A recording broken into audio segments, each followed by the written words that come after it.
अस्सलाम वालेकुम वरहमतुल्लाह। This is me I Babar सानी अगेन। आज हम इंशाल्लाह अजीज अपनी फूड सेफ्टी प्लेलिस्ट में एक और टॉपिक कवर करने वाले हैं। और ये भी इंशाल्लाह एक कॉम्प्रिहेंसिव लेक्चर होगा। एक लेक्चर हम पहले कवर कर चुके हैं फूड सेफ्टी बेसिक्स 101 के नाम से। और उसमें बेसिकली हमने बात की थी फूड सेफ्टी, जीएमपी, हैसप और कुछ मिथ्स के बारे में बात की थी अल्हम्दुलिल्लाह। और उसके बाद फिर हमने बात की थी मिल्क एडल्ट्रेशन, स्पेसिफिकली एडल्ट्रेशन की बात की थी। और उसमें स्पेसिफिक केस स्टडी हमने मिल्क की थी जिसमें हमने नेस्ले के ऊपर बात की थी कि वहाँ पे क्या क्या मसला मसाइल हैं और किस तरीके से उनका सिस्टम बेहतर है उसको मसला मसाइल को हैंडल करने के एतबार से अल्हम्दुलिल्लाह। सो आज हमारा जो टॉपिक है वो फूड सेफ्टी, हाइजीन और एफ्लाटॉक्सिन्स पे। ये फूड सेफ्टी को आज हम थोड़े नए एंगल से देखेंगे। स्पेसिफिकली जो यूनिवर्सिटीज में जिस तरीके से देखा जाता है, एक तो वो तरीका होता है जो हैसप वाला है, खास तौर से सर्टिफिकेशन वगैरह में वो हमारे लिए काम आएगा इंशाल्लाह। और जनरली यूनिवर्सिटीज में हैसप भी पढ़ाया जाता है। आज जो स्पेसिफिक हम टॉपिक्स कवर करेंगे इंशाल्लाह वो खास तौर से यूनिवर्सिटी रेलिवेंट है। ठीक है जी। So without further ado let's begin. रब ज़िदनी इल्मा रब इश्रह ली सदरी व यस्सिर ली अमरी वाहलुल उक़दतम मिन लिसानी यफ़क़हू क़ौली। सुब्हानका ला इल्मा लना इल्ला मा अल्लमतना इन्नका अंतल अलीमुल हकीम। ठीक है जी। So without further ado let's begin. हाँ जी। सबसे पहले हम बात करने वाले हैं फूड बोर्न इलनेस और फूड पॉइजनिंग में डिफरेंस क्या होता है। ठीक है। बहुत ज़्यादा अक्सर और बेशतर लोग इसको ओवरलैप करते भी हैं, लेकिन इसमें कुछ सटल सी डिफरेंसेस हैं। अगर हम देखा जाए बाय डेफिनेशन चलें तो फूड बोर्न इलनेस क्या है? Any illness caused from consuming a contaminated food और ड्रिंक। ठीक है जी। और फूड पॉइजनिंग क्या है? फूड पॉइजनिंग है a type of food borne illness caused by the toxins in the food. अच्छा जी।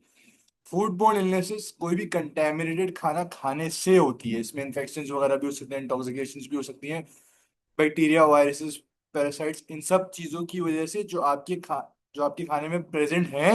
और जब आपने वो खाना खाया तो आपको वो इलनेस हुई है तो क्या होगी? वो food borne illness. Food poisoning ऐसी चीज़ है जिसमें ऑलरेडी टॉक्सिन्स मौजूद हैं।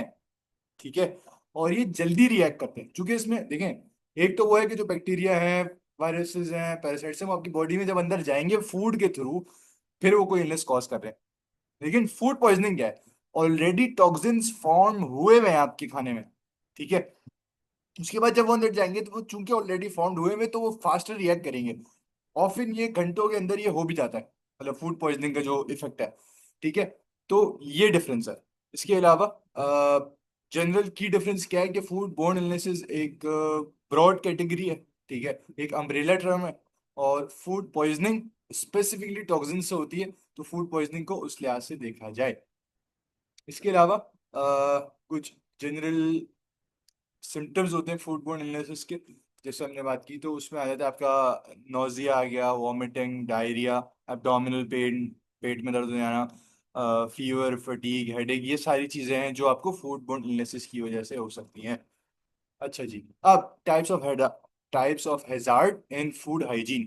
अगर हम फूड हाइजीन का ख्याल करना चाहते हैं, फूड को सेफ सिक्योर रखना चाहते हैं, न्यूट्रिशियस रखना चाहते हैं, कंटामिनेंट से फ्री रखना चाहते हैं और हिफाज़त सेहत के उसूलों के मुताबिक खाना प्रोड्यूस करना चाहते हैं, तो हमें तीन तरीके के हैजार्ड्स हैं जनरली हम पढ़ते हैं।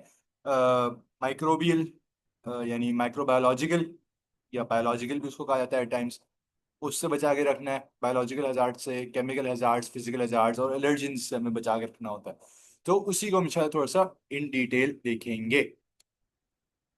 उसमें बेसिकली अगर हम सबसे पहले बात कर लें हमारे जो बायोलॉजिकल हैजार्ड्स हैं, तो वो क्या है? जो माइक्रोब्स या माइक्रो ऑर्गेनिजम्स की वजह से कॉज होते हैं। और वो माइक्रो ऑर्गेनिजम्स क्या करते हैं? चूंकि वो पैथोजन इन नेचर होते हैं तो हमारे अंदर जाके इलनेस कॉज करेंगे। कुछ एग्जांपल्स जो मशहूर ज़माना और मारूफ है बहुत, उसमें आ जाती है इकोलाई। हम्म। उसमें आ जाती है इकोलाई, स्टेफलोकोकस एरिस, बैसिलस सीरस और क्लोस्ट्रिडियम बोटुलिनम। अच्छा जी। मैं पानी पी रहा था तो जस्ट क्विक नोट कि स्टे हाइड्रेटेड और इसके बहुत सारे फायदे हैं, वो आप गूगल करें, वो हम नहीं बताएंगे। अच्छा। क्लोस्ट्रिडियम बोटुलिनम इसकी सोर्स क्या है? ये ज़्यादातर कैंड फूड्स और मीट वगैरह के थ्रू आ जाता है। ठीक है। और सॉइल वगैरह ये इसकी सोर्सेज हैं जिसमें ये इसको फेवरेबल कंडीशंस मिलती हैं जिसमें ये बड़ा होता है और रिप्रोड्यूस करता है, फैलता फूलता है। तो इन सोर्सेज के थ्रू वो आपके अंदर आ सकता है। ठीक है। सॉइल अगर आपकी जो अपने आपने अगर कोई वेजिटेबल्स लिए हैं, फ्रूट्स लिए हैं, उसमें सॉइल सही से आपने धोया नहीं, साफ नहीं किया, उसके थ्रू आ सकता है। कैंड फूड है, उसमें अगर प्रॉपर कैनिंग नहीं हुई, स्टेरिलाइजेशन और रिटॉर्ट का प्रोसेस सही नहीं हुआ, तो उसके अंदर ये क्लोस्ट्रिडियम बोटुलिनम जो है वो रिप्रोड्यूस हो सकता है, और उसके बाद आपके अंदर बॉडी में आके फिर नेगेटिव इम्पैक्ट और पैथोजेनिक क्वालिटीज जो है वो एग्जिबिट करेगा। सिम्टम्स क्या है भाई? पैरालिसिस हो सकता है। सिम्टम्स ये है कि पैरालिसिस हो सकता है, डबल विजन, ब्लड नजर आ रहा है, डबल नजर आ रहा है, तो ये चीज़ हो सकती है। कैरेक्टरिस्टिक्स में क्या है कि भाई ये हीट रेजिस्टेंट होते हैं, इनको बहुत मुश्किल होता है मारना। ठीक है। इसके अलावा इकोलाई, इकोलाई ज़्यादातर अंडर कुक मीट में आ जाता है, क्योंकि ये ज़्यादातर जो है ना आपके गैस्ट्रोइंटेस्टिनल ट्रैक्ट के थ्रू होता हुआ आता है। ज़्यादातर जो एक्सक्रीशन ऑफ फीशल मैटर होता है उसमें उसमें होता है ये। अगर आपने सही से धोया नहीं हो मीट या इस तरह से, या क्योंकि वो जो गैस्ट्रोइंटेस्टिनल ट्रैक्ट है उसके थ्रू अगर ये किसी तरीके से भी ट्रांसमिट हो गया मीट में, और आपने उसको अंडर कुक किया है, जो ऑप्टिमल टेम्परेचर है उस पर कुक नहीं किया है, तो वो बैक्टीरिया सर्वाइव कर सकता है। अगर वो सर्वाइव करेगा तो फिर वो मसले मसाइल कॉज करेगा। सिम्टम्स क्या है भाई? क्रैम्प्स हो सकते हैं, डायरिया हो सकता है। जनरली क्या होता है कि चिल्ड्रंस में बहुत ज़्यादा इफेक्ट होते हैं, किडनी फेलियर वगैरह उनको हो जाता है। इसी तरह स्टेप्लोकोकस एरीज, उसमें बेसिकली क्या होता है कि वो स्किन या नेजल पैसेजेस के थ्रू हमारे अंदर आ जाता है। इससे वॉमिटिंग, एब्डोमिनल पेन और इस तरह की चीज़ें होती हैं। ये भी जो है वो हीट रेजिस्टेंट टॉक्सिन होता है। इसके अलावा बैसिलस सीरस, ये सीरियल्स में, राइस में, इन सब चीज़ों के थ्रू हमारे अंदर आता है, ट्रांसमिट होता है। सिम्टम्स में वॉमिटिंग, न्यूरोटॉक्सिन होता है चूंकि ये, और डायरिया वगैरह ये सब कॉज करता है। कैरेक्टरिस्टिक्स क्या है इसकी? यह है एक स्पोर फॉर्मेट। तो देखा जाए तो एग्जाम के एतबार से जनरल सिम्टम्स तो कम बेश ओवरलैप कर रहे होते हैं, वॉमिटिंग, डायरिया, क्रैम्प्स, तो उसको ऐसे याद किया जा सकता है, लेकिन सोर्सेज को स्पेसिफिकली याद किया जाए। और कैरेक्टरिस्टिक्स भी एट टाइम्स सिमिलर होती हैं, जैसे हीट रेजिस्टेंट, ये ज़्यादातर कॉमन होती है, लेकिन कुछ डिफरेंसेस भी होते हैं, तो इसलिए इसको हमने टैबुलर फॉर्म में रखा है ताकि याद करना इंशाल्लाह आसान हो। अब केमिकल हजार्ड्स और फिजिकल हजार्ड्स की तरफ भी बढ़ते हैं। केमिकल हजार्ड्स बेसिकली क्या है भाई? जो भी केमिकल कंटामिनेंट्स की वजह से आए, ये पेस्टिसाइड्स अगर आपने डाल दिए, बहुत सारा पेस्टिसाइड या फर्टिलाइजर आपने अपनी फार्म पे, अपनी खेत पे डाल दिया, लेकिन उसको सही से क्लीन नहीं किया, तो उसके थ्रू आपके अंदर आ सकते हैं हैवी मेटल्स होते हैं इसमें, और फना फना और मजीद चीज़ें होती हैं जो आपके अंदर आ सकती हैं। ये मैं कब बात कर रहा हूँ? जब आप हार्वेस्टिंग कर रहे हैं तब। अगर आपने ये डाला है और आपने प्रॉपर क्लीनिंग नहीं की है, तो उस वक्त ये आ सकता है आपके अंदर, नंबर वन। नंबर टू, ये भी हो सकता है कि क्लीनिंग एजेंट्स और डिटर्जेंट्स हैं, या आपने खाने के साथ कहीं ना कहीं रखे हुए कंटेनर्स, अगर बिल्कुल साथ साथ रखे हुए हैं या प्रॉपरली सेग्रीगेशन नहीं हुई हुई, तो उसके थ्रू भी ये जो है वो ट्रांसफर हो सकते हैं। सॉल्यूशन क्या है कि भाई केमिकल्स को सेपरेटली, अलग से जुदा जुदा रखा जाए, और जो फूड सेफ मटेरियल हैं उनको यूज़ किया जाए। खासतौर से ये बात हो रही है कि जो पैकेजिंग वगैरह हो और इस तरह से, उसमें भी कुछ केमिकल कंपोनेंट्स हैं जो लीच आउट हो सकते हैं, तो इसलिए फूड ग्रेड पैकेजिंग का इस्तेमाल किया जाए। अब फिजिकल हजार्ड्स, जैसे कोई भी फॉरेन ऑब्जेक्ट है वो आपके फूड में आ गया, फिजिकल तो सबको पता है, बाल गिर जाते हैं, मेटल पीस हो गया, कोई ग्लास, कोई बटन गिर गया, कुछ भी प्लास्टिक, कुछ भी चीज़ होगी, वो फॉरेन मेटल में आएगी, फॉरेन मटेरियल में आएगी। ठीक है। सॉल्यूशन क्या है कि रॉ मटेरियल को इंस्पेक्ट किया जाए प्रॉपर तरीके से, मेटल मेटल डिटेक्टर्स को लगाया जाए, जब हम प्रोडक्शन फैसिलिटी की बात करें, प्रोटेक्टिव गियर हो, मतलब बाल वाल ना गिरें उसमें से, और ज्वेलरी वगैरह का इस्तेमाल ना हो, प्रॉपर स्टोरेज हो, तो ये सब चीज़ें आती हैं प्रिवेंटिव मेजर्स और सॉल्यूशंस में। अब हम देखने वाले हैं 5 की प्रिंसिपल्स। ऐसे प्रिंसिपल्स जो सिंपल है लेकिन बहुत इंपॉर्टेंट है। किस लिए? कि अगर आप फूड को सेफ और क्लीन रखना चाहते हैं सबके लिए। अच्छा जी। तो एक प्रिंसिपल इसमें आता है proper cooking, temperature control, food sources को चेक करना, इक्विपमेंट की क्लीनिंग, और पर्सनल, भाई सबसे बड़ा हैजार्ड मैं खुद हूँ खाने के लिए, मैं, मी माई सेल्फ। तो गुड पर्सनल हाइजीन, इसका ख्याल रखना। नंबर वन पे आते हैं, प्रॉपर कुकिंग। इसका क्या मतलब है? कि cooking the food at the right temperature, ठीक है, at the right temperature inside inside the food, to kill the bacteria and viruses. किस तरह से किया जा सकता है? कि आप फूड थर्मामीटर को यूज करें। जैसे अगर आप एग्जांपल दे रहा हूँ मैं, कोई पोल्ट्री वगैरह आपकी, पोल्ट्री वगैरह को आप कुक कर रहे हैं, जैसे चिकन वगैरह, तो 75 डिग्री सेंटीग्रेड इनसाइड होना चाहिए। ठीक है। और इससे आप अंदाजा लगा सकते हैं कि, अंदाजा नहीं, बेसिकली इससे आप ये वैलिडेट कर सकते हैं कि आपका खाना जो है वो प्रॉपर टेम्परेचर पे कुक हो रहा है। और अगर ये प्रॉपर टेम्परेचर पे कुक नहीं होगा, तो अनकुक मीट में बैक्टीरियाज ग्रो कर सकते हैं, जैसे इकोलाई की हमने पहले बात की थी।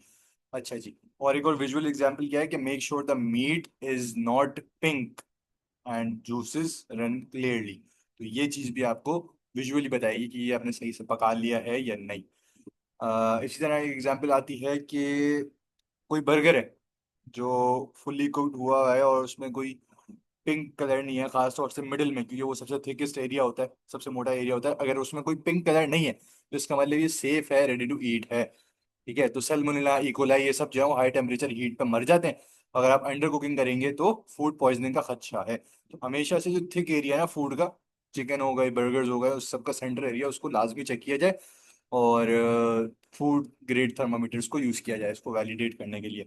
इसी तरह टेम्परेचर कंट्रोल, यानी फूड को डेंजर जोन से बचाना है, या तो कोल्ड रखना है या हॉट रखना है, और इस तरह से कि 5 डिग्री सेंटीग्रेड से कम और 75 डिग्री सेंटीग्रेड से ज़्यादा, ये रेंज है। इससे नीचे या ऊपर होना चाहिए तो आपकी बैक्टीरियल ग्रोथ नहीं होगी। और अगर आप डेंजर जोन में रखेंगे तो मैक्सिमम मैक्सिमम जो कहा जाता है वो होता है कि 4 घंटे आप रख सकते हैं। लेकिन 3.5 आवर्स में माइक्रोबियल ग्रोथ शुरू हो जाती है। तो बेहतर ये है कि जो होल्डिंग टेम्परेचर है टेम्परेचर जोन में, वो कोशिश करेंगे 3.5 आवर्स या उससे कम पे ही रख सकते हैं। नहीं, किस तरीके से किया जा सकता है ये? कोल्ड स्टोरेज में जो है 5 डिग्री सेंटीग्रेड से कम पे रखेंगे, यानी फ्रिज में रखेंगे। हॉट होल्डिंग में आप 60 डिग्री सेंटीग्रेड या उससे ऊपर रखेंगे, जैसे बूफे होते हैं या हीटर्स होते हैं, उस तरह रखें। और जनरल एडवाइस ये दी जाती है कि भाई जो रूम टेम्परेचर है उसमें खाने को 2 घंटे से ज़्यादा ना रखा जाए। ठीक है जी।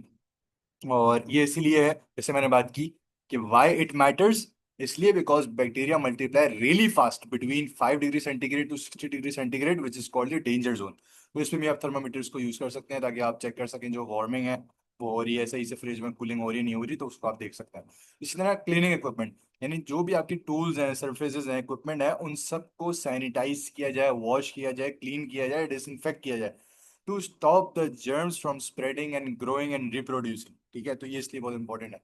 किस तरीके से किया जा सकता है? हॉट वाटर डिटर्जेंट्स इनको यूज किया जाए, और cutting board, knives, counters, sanitization के लॉग्स और प्रोसेसेस, ये सब चीज़ों को अप्लाई करना है। ठीक है, और ख़ास तौर से जो सैनिटाइजेशन का प्रोसेस है तो उसमें फूड सेफ डिसइंफेक्टेंट को यूज़ किया जाए। ठीक है, ताकि ऐसा ना हो कि कहीं जो आप सैनिटाइज कर रहे हैं कि आप बैक्टीरिया को मारें, कहीं वो खुदा ना खास्ता पॉइजनस साबित हो। तो वो भी आपने जो है वो फूड सेफ डिसइंफेक्टेंट को यूज़ करना है। और इसी तरह why it is important, cross cross contamination को बचाने के लिए, उसको रोकने के लिए, ये भी एक बहुत इंपॉर्टेंट चीज़ है कि एक तो फी नफसी हम उस स्पेसिफिक चीज़ पे बैक्टीरिया ग्रो होने से रोकें, प्लस क्रॉस कंटेमिनेशन से भी उसको रोकें। ठीक है, ऐसा ना हो कि रॉ मटेरियल, जो रॉ मीट है या रॉ मटेरियल जो भी है, उसका कोई पैथोजन ट्रांसफर हो गया कुक्ड फूड में चला जाए और उसको खराब करे। तो इसलिए ये बहुत ज़्यादा ज़रूरी है। तो प्रो टिप क्या है कि भाई ऑफिन सैनिटाइज करें, स्पेशली जब आप रॉ मीट को हैंडल करें तब। जितना हमारा जो चौथा पॉइंट है वो क्या है कि food sources, safe food sources हो, यानी हमेशा ट्रस्टेड सप्लायर्स से लिया जाए। एक्सपायरी और हाइजीन के एतबार से उसको चेक किया जाए। किस तरह से कर सकते हैं कि भाई आप जब स्टोर्स जो भी आप जा रहे हैं, सुपर मार्केट्स वगैरह, वो चेक करें। जो आप प्रोडक्ट ले रहे हैं उस पर लेबलिंग्स को चेक करें, एक्सपायरी डेट्स को चेक करें, और जो डैमेज फूड हो या एक्सपायर्ड फूड हो उसको ना लिया जाए। यानी एक एग्जांपल दे रहा हूँ समझने के लिए, प्रैक्टिकलिटी और प्रैग्मेटिज्म के लिए, समझने में आसानी होगी इंशाल्लाह। Avoid canned foods with dents और नो एक्सपायरी डेट, यानी वो कैंड फूड जिस पर कोई डेंट पड़ा है, कहीं से दबा हुआ है या कहीं से ब्लोटिंग हुई है, कहीं से फूला हुआ है, तो वो भी आपके लिए जो है ना वो बेहतर नहीं है यूज करने के लिए, तो उसको भी यूज ना किया जाए। क्यों ये मैटर करता है? वाई इट मैटर्स, इसलिए क्योंकि अनसेफ सोर्सेज को अगर आप प्रॉपरली स्टोर भी कर लेना तब भी वो एक स्पॉइल्ड आइटम ही है। कोई खराब चीज को आप अच्छे से रखते हैं एसी वेसी में, एम्बिएंट टेम्परेचर में, हर चीज उसकी आपने ख्याल रखा है, लेकिन चूंकि वो इनेटली खराब है तो उसका कोई फायदा नहीं है। तो ये काम जो है वो किया जाए। इसी तरह गुड पर्सनल हाइजीन, ये तो सबको पता है, रोजे रोशन की तरह ये जो फूड हैंडलर्स हैं उनको हेल्दी होना चाहिए, साफ सुथरा होना चाहिए, ताकि वो जर्म को स्प्रेड ना करें। बेसिक सबसे चीज़ जिसको सामने रखा जाए कि हाथों को धोया जाए, खासतौर से सोप के साथ, ग्लव्स पहने जाएं, एप्रन, हेयर नेट। और अगर आप बीमार हैं तो आप कुकिंग एरिया में ना जाएं, प्रोडक्शन फैसिलिटीज़ में ना जाएं, और इस तरह से। और ये इंपॉर्टेंट क्यों है? इसलिए क्योंकि जर्म्स जो है वो आपके हाथ पे हो सकते हैं, स्किन पे हो सकते हैं, हेयर्स पे हो सकते हैं। इसलिए स्किन पे भी हो सकते हैं, इसलिए कहा जाता है कि भैया फुल स्लीव्स के जो है वो कपड़े डिजाइन करें, और क्लोज्ड एंड बूट्स पहने, और इस तरह से।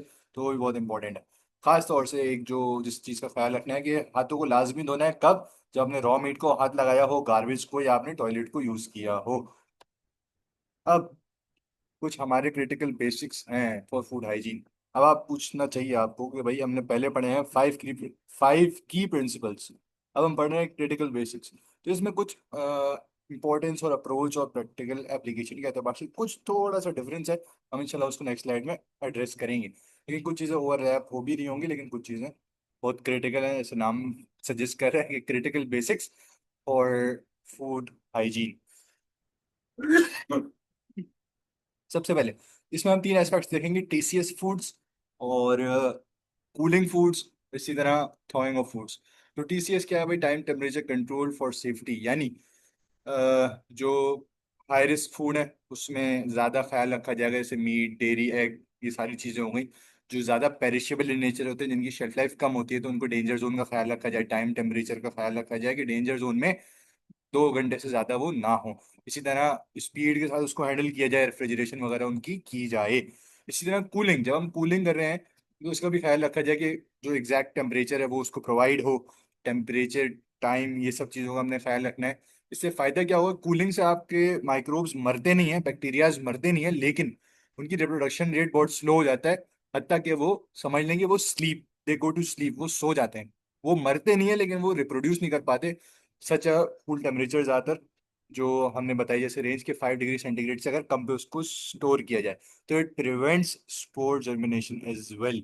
इसके अलावा थॉइंग ऑफ फूड, जब आप थॉ कर रहे हैं, डिफ्रॉस्ट कर रहे हैं, आपने फ्रीजर में रखा हुआ था, अब आप उसको, उसके सारे आइस क्रिस्टल्स को हटाना चाह रहे हैं, तो उस प्रोसेस को थॉइंग कहते हैं बेसिकली, आसान अल्फाजों में। तो उसको सबसे बेस्ट तरीका है आप रेफ्रिजरेटर में करें, फ्रीजर से निकाल के नीचे फ्रिज में रख दें, या फिर आप कोल्ड रनिंग वाटर में रखें, या फिर आप माइक्रोवेव में रखें। क्यों? और माइक्रोवेव में करें तो फिर इमीडिएटली कुक कर लें। रूम टेम्परेचर पे जनरली थॉ किया जाता है, हमारे पास एक बुरी प्रैक्टिस है, ये नहीं होनी चाहिए। रूम टेम्परेचर पे करेंगे तो मसला ये है कि वो डेंजर जोन है, और डेंजर जोन है प्लस आपका खाना जो है वो शायद चांसेस है कि वो हाईली पेरिशेबल होगा। तो उसमें ऑलरेडी न्यूट्रिएंट्स मौजूद हैं, उसमें ऑलरेडी वाटर कंटेंट मौजूद है, मॉइस्चर कंटेंट मौजूद है, सब सब चीज़ें वो फेवरेबल इन्वायरमेंट दे रही हैं जिस पे माइक्रोब्स थ्राइव कर सकें, रिप्रोड्यूस कर सकें। तो उस डेंजर जोन से भी उसको बचाना है, वरना वो रिप्रोड्यूस करेंगे।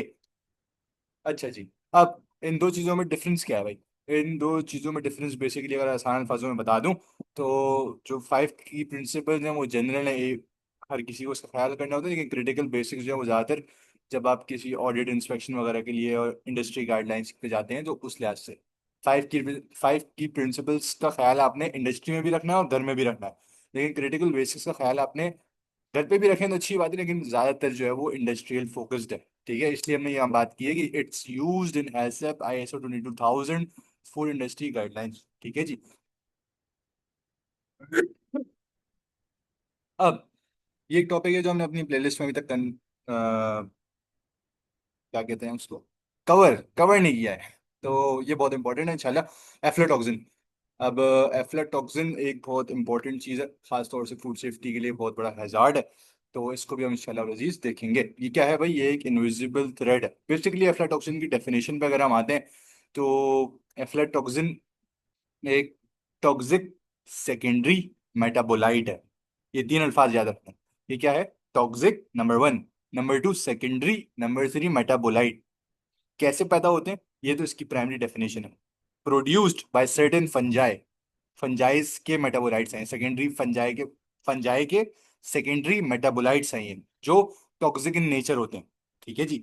फंजाई के सेकेंडरी मेटाबोलाइट्स होते हैं ये, जो टॉक्सिक इन नेचर होते हैं। और कौन से फंजाई से प्राइमरीली ये बनते हैं या प्रोड्यूस होते हैं? वो जनरली होते हैं एस्परगिलस फ्लेवस या एस्परगिलस पैरासिटिस।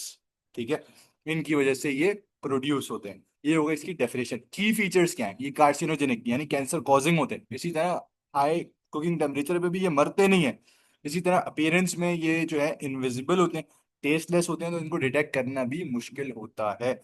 तो ये एक बहुत बड़ा थ्रेट होता है हमारे पास, और इसने बहुत सारे नेगेटिव इम्पैक्ट्स भी हमारे पास कॉज किए, जो इंशाल्लाह हम आगे की स्लाइड्स में देखेंगे। अभी हम देख लेते हैं कि इसकी क्लासिफिकेशन। ये बेसिकली हार्मफुल मोल्ड्स होते हैं, केमिकल्स, बेसिकली हार्मफुल केमिकल है जो मोल्ड वगैरह एस्परगिलस, जैसे मैंने बात की ना, फंजाई की वजह से प्रोड्यूस होता है। खास तौर से ये हॉट और ह्यूमिड प्लेसेस में सरवाइव करते हैं, रिप्रोड्यूस करते हैं। तो इनकी डिफरेंट टाइप्स होती हैं। जैसे मोस्ट कॉमन जो है आपकी वो है B1, एफ्लाटॉक्सिन B1। ये सबसे ज्यादा टॉक्सिक होती है और सबसे ज्यादा डेंजरस है। क्यों? क्योंकि ये लिवर कैंसर कॉज कर सकता है। ज्यादातर कॉर्न ग्रेन्स, मतलब बेसिकली ग्रेन्स में पाया जाता है। ग्रेन्स में भी अगर मैं स्पेसिफिक एग्जांपल दूं तो कॉर्न, भुट्टा, व्हीट, राइस, पीनट। ठीक है। और ये होता क्यों है कि बेसिकली ग्रेन्स जो होते हैं ना, जब आपने उनको स्टोर किया हुआ है, अगर उसको प्रॉपर टेम्परेचर और प्रॉपर ड्राई क्लीन स्टोरेज उसको नहीं दी ग्रेन्स को, तो उस पर मोल्ड ग्रो कर सकते हैं। जब मोल्ड ग्रो करेंगे ना, तो ये चीज सेकेंडरी मेटाबोलाइट्स वो प्रोड्यूस कर सकते हैं, जो केमिकल है, बेसिकली एफ्लाटॉक्सिन एक केमिकल है। अब टिप क्या है इसमें कि grains must be stored in dry and clean places to prevent the mould growth. अगर टाइनी अमाउंट भी होगी ना B1 की, टाइनी अमाउंट भी जो है वो अनसेफ है। इसी तरह एफ्लाटॉक्सिन की एक और टाइप होती है B2, जो सिमिलर होता है B1 के लेकिन थोड़ा लेस टॉक्सिक होता है। ठीक है। ये भी ग्रेन्स पे पाया जाता है जो पुअर कंडीशन में स्टोर किए जाते हैं। तो ये ज्यादातर B1 के साथ ही पाया जाता है, और B1 से थोड़ा सा लेस टॉक्सिक है। और ये भी जो है वो लिवर पे डैमेज कर सकता है, बट ओवर टाइम इसको थोड़ा सा टाइम लगता है। इसी तरह एफ्लाटॉक्सिन G1। अब G1 क्या है भाई? ये एक दूसरी हार्मफुल टाइप है जो ग्रेन्स के साथ साथ नट्स पे भी पाई जाती है, जैसे पीनट, ट्री नट्स, आलमंड्स, इन सब पे पाई जाती है। ठीक है। और इसी तरह इसमें एक और मसला ये होता है कि ये टॉक्सिक होते हैं लेकिन B1 जितने टॉक्सिक नहीं होते। अब जैसे G1 है, इसी तरह से ये एक G1 का एक और चीज, द लेटर G। ये जो G है ना, ये रेफर करता है ग्रीन कलर के लिए। जब इसको आप यूवी लाइट में उसको डिटेक्ट करेंगे ना, यूवी लाइट के अंदर इसको डिटेक्ट करेंगे, तो G1 जो है, G से मतलब है ये ग्रीन कलर का होगा जब आप लैब टेस्ट करेंगे। तो ये एक और फुट नोट। अच्छा जी। Aflatoxin G2। अब ये G2 G1 की तरह ही होता है लेकिन लेस पावरफुल, लेस टॉक्सिक थोड़ा सा। ठीक है। और ये भी जो है वो ग्रेन्स और नट्स में ज्यादातर G1 के साथ ही पाया जाता है। वीकर है लेकिन अगर इसका लॉन्ग टाइम एक्सपोजर होगा तो it can still be harmful. अब एफ्लाटॉक्सिन M1। M1 क्या है? ये एक बाय प्रोडक्ट है B1 का। और ये ज्यादातर इस तरह से आते हैं कि जो एनिमल्स कोई भी कंटेमिनेटेड फीड खा लेते हैं, मतलब कोई एनिमल है जो जिसने ऐसी फीड खाई जो B1 के साथ, एफ्लाटॉक्सिन B1 के साथ कंटेमिनेटेड था। M1 जो है ना, वो मिल्क में पाया जाता है, काउस, गोट्स। ठीक है। अब ये M1 बन कैसे रहा है? जैसे हमने बात की थी ना शुरू में, जो B1 है सबसे टॉक्सिक है। अगर वो B1 किसी फीड को, किसी ऐसी चीज जो जानवर ने खानी है उसको कंटेमिनेट करेगा, और फिर इंटर्न इनडायरेक्टली वो, मतलब डायरेक्टली खैर उस जानवर के लिए तो डायरेक्टली है, उससे डायरेक्टली वो कंटेमिनेटेड जो फीड B1 के साथ कंटेमिनेट हो चुकी है उसको खा लिया, उसके बाद उसके अंदर जो प्रोड्यूस होगा ना एफ्लाटॉक्सिन, वो होगा M1। और वो M1 हमारे अंदर भी जा सकता है क्योंकि हम मिल्क वगैरह कंज्यूम करते हैं। तो ये चीज को याद रखा जाए, ज्यादा मिल्क्स में ये पाया जाता है M1 जो है ना वो। तो चीज समझ गए? B1 था, उसने फीड को कंटेमिनेट किया, फीड कंटेमिनेटेड फीड जो है वो एनिमल ने खा ली, उसके बाद उसके एनिमल के लिवर में कुछ इस तरह से चेंजेस हुए हैं कि जो B1 है वो M1 में कन्वर्ट हो गया, और M1 comes out in the milk. This is still toxic but less than B1। इसी तरीके से इसकी टिप ये है कि भाई हमेशा जो है ना वो मिल्क की सोर्सेज को चेक कर लिया जाए कि भाई वो सही सर्टिफाइड जगह से हो, और क्वालिटी लैब टेस्ट वगैरह जो है वो हो चुके हैं। इसी तरह M2 होता है। M2 जो है वो वीकर वर्जन ऑफ M1 है, लेकिन ये भी मिल्क में पाया जाता है लेकिन काफी स्मॉल अमाउंट में होता है। ठीक है जी। तो अब हम इसके साथ आगे बढ़ते हैं।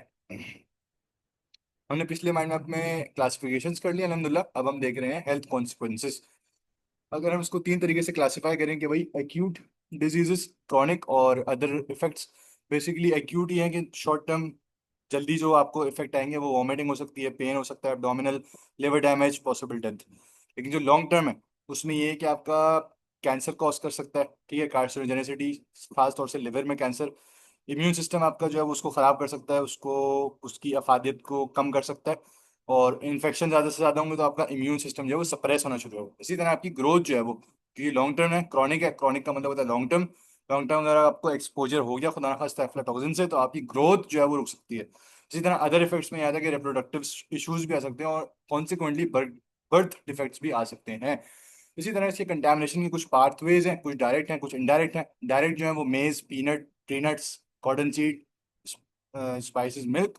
और इनडायरेक्ट तरीका ये कि आपने एनिमल फीड से एनिमल को ही इन्फेक्ट कर दिया, जैसे B1 एनिमल की फीड में चला गया, फिर एनिमल ने उसको खा लिया, उसके बाद उसने जो अगर मिल्क, मीट, एग प्रोड्यूस किया वो हम खा रहे हैं, तो वो एक मेथड होता है जिससे हमारे अंदर ये पहुंचता है और ये खराबी कॉज करता है। अब कुछ फैक्टर्स हैं भाई जो इसकी ग्रोथ को फैसिलिटेट करते हैं एफ्लाटॉक्सिन की। अगर हम उस फैक्टर्स को कंट्रोल कर लेंगे तो एफ्लाटॉक्सिन की ग्रोथ को रोक सकते हैं। ठीक है। खास तौर से एनवायरमेंटल फैक्टर में देखा जाए तो 25 से 32 डिग्री सेंटीग्रेड आइडियल है हाई टेम्परेचर। और इसी तरह 75 या 70% से ऊपर की ह्यूमिडिटी होगी, हाई ह्यूमिडिटी हाई टेम्परेचर इसकी ग्रोथ को फैसिलिटेट करते हैं। तो इसको at the starting point growth पे ही रोकना है। तो इन्वायरमेंटल फैक्टर्स को देखा जाएगा और उसको रोका जाएगा, इस तरीके से उसको एलिमिनेट करने की कोशिश की जाए। एग्रीकल्चर में poor pre harvest crop management होगी अगर, और इंसेक्ट जो है वो क्रॉप्स को डैमेज कर देगा, तो चांसेस हैं कि एफ्लाटॉक्सिन जो है वो ग्रो कर सके वहाँ पे, मोल्ड्स और फंजाई ग्रो करें।